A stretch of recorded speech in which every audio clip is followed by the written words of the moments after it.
Hi, everyone, and welcome back to the Living on Lemonade podcast. I'm your host, Lauren.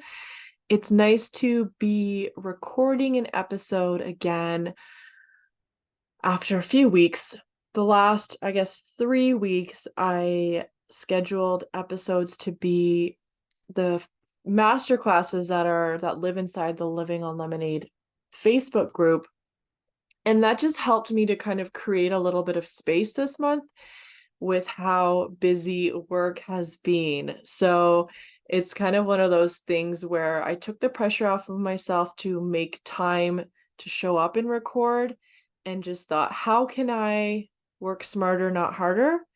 And of course, it was really beneficial and great that I had a couple already pre-recorded content pieces that I could use to kind of float me through this month. And then it also gets us caught up on the master classes. So then after the next one, which is August 3rd, so I think by the time this episode comes out, it'll be Monday. It'll be this Thursday at 8 p.m. inside the Living on Lemonade group inside of Facebook. So you can just search that. I'll put it in the show notes. And this month's topic, we are talking about boundaries, what they are, what they look like, why they're important, and how we can start to implement some boundaries, and just the benefits of having boundaries in our life, and how it enriches our daily life to help us just help us live easier. Now, I think this will be a shorter episode. I just had a kind of therapy session, and I'm super tired because sometimes when you work through some really emotional stuff, and this was stuff about regarding my dad and some other things, I had a nice release, some good cry, and I'm working nights tonight. So I just finished working 5 day shifts in a row, and I have one night shift, and then I'm taking my days off. I'm not working overtime on my days off. So we're gonna go all away on a little boat trip, which will be super fun, and see a new city. And yeah, there just hasn't been a lot of opportunity. We're in the busy season. The radios are super loud. And when I get home after a 12-hour day, I often just want to have some dinner, have a shower, get in my jammies, and kind of veg out a little bit. I've been watching Grey's Anatomy. I've watched the seasons through more than once, but I'm on season 18, which is the last one that's on Netflix. And this is the first time I've watched it through. So I've been kind of excited about seeing some new episodes. And I think I'm still a season behind, but I'll have to wait till they're released. Anyway, I didn't have a specific topic for today. I guess I have a bit of a guideline, but I want to talk about the importance of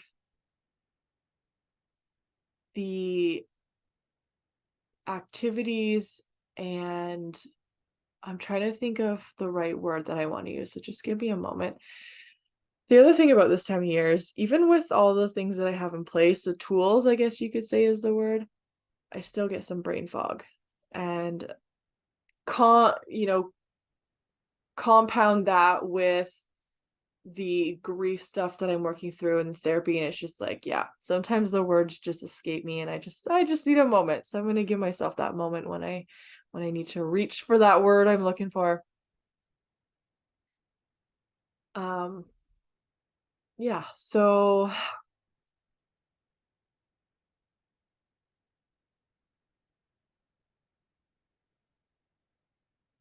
I think it's really important that we are mindful of the season of life that we're in.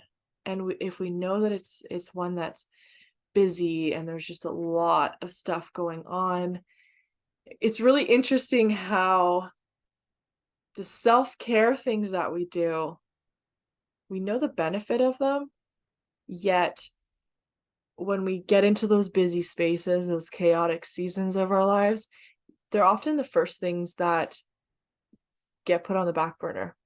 Isn't that funny? For me, an exercise routine or movement has always been like that first thing to really drop off. So I've been very mindful and conscious about it over the last little bit.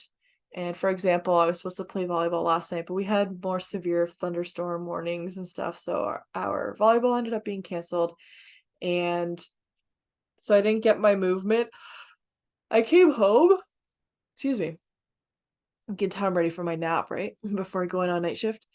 I came home and just more or less melted into bed and watched Grey's, and that's okay. I did some laundry, so I kind of got up a couple times just to switch laundry out and stuff. I still make sure that I'm doing a well, if I don't always have to do one thing a day. But if there's stuff to do, especially since we're going away, it's like, okay, what needs to be done before I leave? And how can I just make it happen, but not put all the pressure on myself? So it's like, oh, I'll do laundry on um Wednesday night because I'll be switching to nights and then I can sleep in the next day. So if I'm up a little bit late, it's not a big deal. So it's just kind of planning things around what's already going on so that you are setting yourself up for success, and it doesn't feel as much of a should, because it's just like these are the things you need to get done, but how can you make it easier on yourself? If I had made myself do it on Monday or Tuesday night when I came home absolutely exhausted from day shift, knowing that my alarm was going off at 5:30 the next morning, and I really just wanted to go to bed early because that's what my body was asking me to do, then that would have been a different story. But knowing how I've been feeling lately, I could say, all right, Wednesday night will be the best night to do laundry because I can sleep in the next morning. So it's all good. It worked out well. And yeah, I'm on track. So what I want to talk about is making sure that you have these practices, these tools on your tool belt. And more than just seeing it as these self-care is such a buzzword. It's this thing like, oh, we sprinkle it into our day and our life, and we feel really great after and stuff.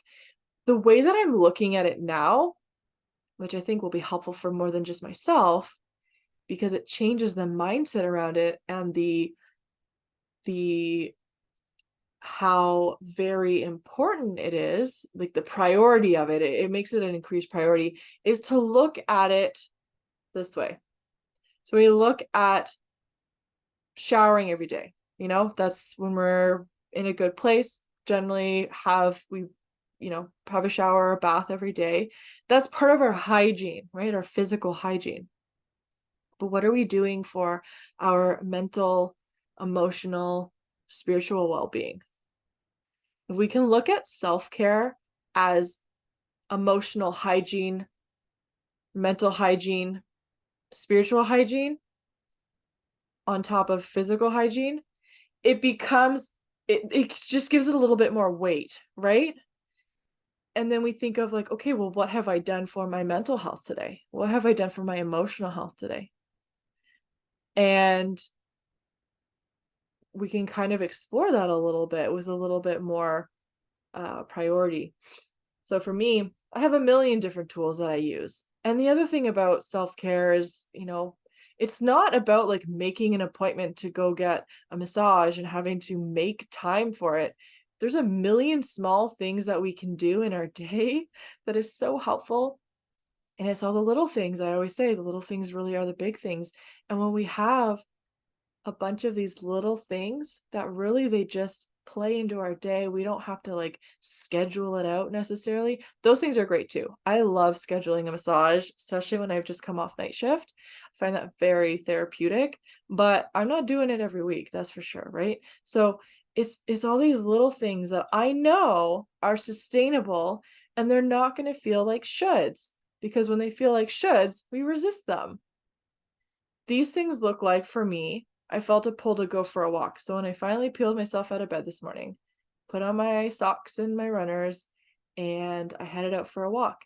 I wanted to check mail. I didn't need to, I guess. I wanted to check mail before we went away, and we have to get our mail at the post office. So I thought I'll build a walk into the checking mail instead of just driving and checking mail. I did that the other day too. And I didn't feel like going on my full 90-minute route because I have other things to do today. But I thought I can still move my body, check mail, and just do a shorter route, and it worked out perfectly. I felt great after, and to add a little bit of magic into that walk, I was on the home stretch, like, right around the corner from my house, there's a little park, and I'm walking by and I see the swing, I see the swing set, and I was like, "Oh, kinda wanna stop and swing." And of course, right away, my brain's like, no, you gotta go fold laundry and that you did last night. And you have your therapy call at 1 o'clock. Make sure you're there and prepared. And my mind just immediately starts going to all of these things that I need to do and the reasons why I can't stop. And I just I took a moment and I said, like, screw it. I want to go sit on a swing for a couple of minutes. So I did. I walked over, sat on the swing for a couple minutes, obviously swung on the swing. I'm like tongue tying myself. And I just felt so much joy. So much joy. It's like this spontaneous joy. You're walking by the park, you get this pull. I'm going to go swing on the swing for a couple minutes. Realistically, did that throw me off the rest of my day? No. Did it add value to my day? Yes. It added joy to my day. I felt it like this like expansive, like, oh, I felt like it feeding my inner child, right? You're just feeling that joy of like, oh, I need to do this more. And then continued on my day. I've still gotten all of the rest of the things done. I'm here recording this podcast before I lay down. That I almost said like, oh, I'm really tired. I should just go to bed. Well, I also really want to have an episode that is at least recorded. If it's recorded, I can bring my computer with me and do a quick edit this weekend while we're away and have it scheduled. But I'm not going to lug my microphone and hope that I can record from the boat. So it's just one of those things of like, what are the things that we want to have done? Because I consider just not doing it. And it's like, but how would I feel if I don't do it and an episode doesn't go out on Monday? I've been really conscious and trying to be consistent in one way or another. So previous to this one, I used already recorded content to put out that I've been wanting to put out. And the other thing is, with this time of year, with the job that I have, there's a whole lot of overtime. So from July 3rd to now, I've had like a handful of days off between like switching to nights and days and stuff, which is fine. It's of my own volition. But the point is, I have to change my priorities and get a little bit creative. And I've stopped putting all the pressure on myself to do all the things and to make sure that I'm doing like recording an episode every week. It's like, well, the master classes are there. Why don't I pop those in? We get caught up. And then after I do the master class on August 3rd, then I have a new one to schedule. And then we're kind of like more timely with them, right? So that's been my thing. And it's been working. And every single day, I make time. I make it a priority. It's part of I see it as hygiene. It's like something you got to do every day because there's the benefits outweigh the just not wanting to do it or just the resistance, I guess you could say. It could be spending 2 minutes on a swing set as I'm walking by. That brings that added joy to the movement that I'm already doing that my body was pulling me towards. What else does it look like? It looks like playing volleyball every week. I make it a priority to play every week when we have games, and it's brought so much joy. I missed it so much. I hadn't played since before COVID. And it's just when you start to do those things, you realize like what are the things that light you up. What else? Sometimes I'll go out in my garden, just kind of impromptu. It's like, oh, I should go look see what's blooming right now. And I end up out there for a few more minutes than I anticipated, but I do a little bit of weeding and then it looks so great because it's all kind of tidied up. And it's just those little things of like, what are all the little things that I can choose one every day and make sure that I am spending mindful time with myself in the present moment and just coming back to myself, getting out of my head from all of the things of the day and maybe how tired I am or how cranky I could feel, and just doing something I know will bring me some peace, will bring me some joy, will light my soul up. And that has been my survival guide for this summer with how busy it's been. it's been a priority. And this started to be a priority after my dad passed away, because it was like I was drowning in my grief, in my misery, in this darkness. And I knew that the only way that I was going to survive this was if I started making these small things a priority, part of my hygiene, not just this magical sprinkle of a word that's self-care. It was, this is my survival guide. And it's starting to translate into everything, right? Not just the surviving grief of the depth of this despair that I'm feeling, but how does it translate into just like the busy season at work or whatever that means? And being able to have a conversation with a friend, maybe calling them up for an hour or something, or half hour. That's another little thing. Like there's so many things that we can do. And I would encourage you, if you're going through a time in your life that seems chaotic, you feel ungrounded, and by that I just mean you're just kind of up in your head and you just feel overwhelmed. There's so much going on and you're just not really sure where you're going and what's happening. That is the most important time to make sure that we're doing those little things.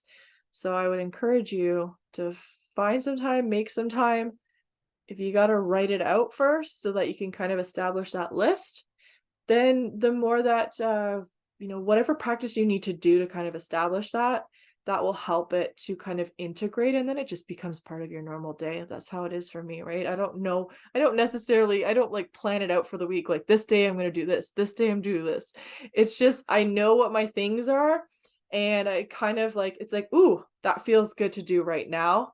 I do it, and then it's like, oh yeah, okay, that's my thing for the day. If you get some bonus stuff, great. But if that's just your one thing for the day, you're just like, ah, that feels so good. I spent time with myself. I feel maybe refreshed or grounded. Maybe you just step outside and in your bare feet and stand in the grass and feel what that feels like to connect with the earth. Or you sit down and you put your hands on the earth. There's something, it just kind of brings you back into your body, and it just helps you live more consciously. So I cannot stress enough how important this is, both from just kind of this broader perspective, but also, if we're really looking at stress management. And I could talk all day about stress hormones and what stress does to our bodies, but this is how it offsets it, right? This is how it brings us back into the present. It brings us back into our body. We can go back into that parasympathetic state, and without really having to try a lot, just find the things that light you up, that put a smile on your face, that make you chuckle, and do those things. Send a meme to a friend and have a laugh about it, right? It's the little things. Little things are the big things. So I'm going to sign off now. I need to go have a shower and lay down. But I hope this helps someone. It's helping me, and I know that I'm not the only one. So if you're going through a crazy time, what is one thing that you can do today that will put a smile on your face, give you a little bit of peace, maybe help you do that big sigh of relief if you've been feeling stressed? And do that. Spend 5 minutes stretching, see what your body needs. Go hug a tree and close your eyes and just soak it in. Go smell a flower, literally stop and smell the flowers.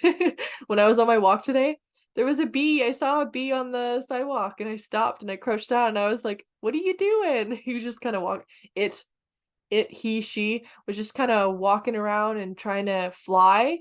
And yeah, I spent probably 30 seconds crouched down on the sidewalk just looking at this cute little bee, like one of those fuzzy bumblebees, and just watching it. And it was like, that was one of the highlights of my day. Didn't plan it, but I happened to look down and see this little guy walking around on the sidewalk, and I stopped. So it's those little things. There's a million moments like that in our day. And if we can start to be mindful and be open to noticing them, that's when we create the magic. And this is what helps us through these times. And what I can tell you is I've been sleeping well. I have not gotten sick, which is pretty remarkable for the amount of hours I've been working. And I can really confidently say that these practices have helped me to stay healthy in my mind, body, and my spirit. So with that, I wish you a great day or whatever time of day it is for you. And I look forward to connecting back with you in the next episode. All right, take care, everyone. Bye.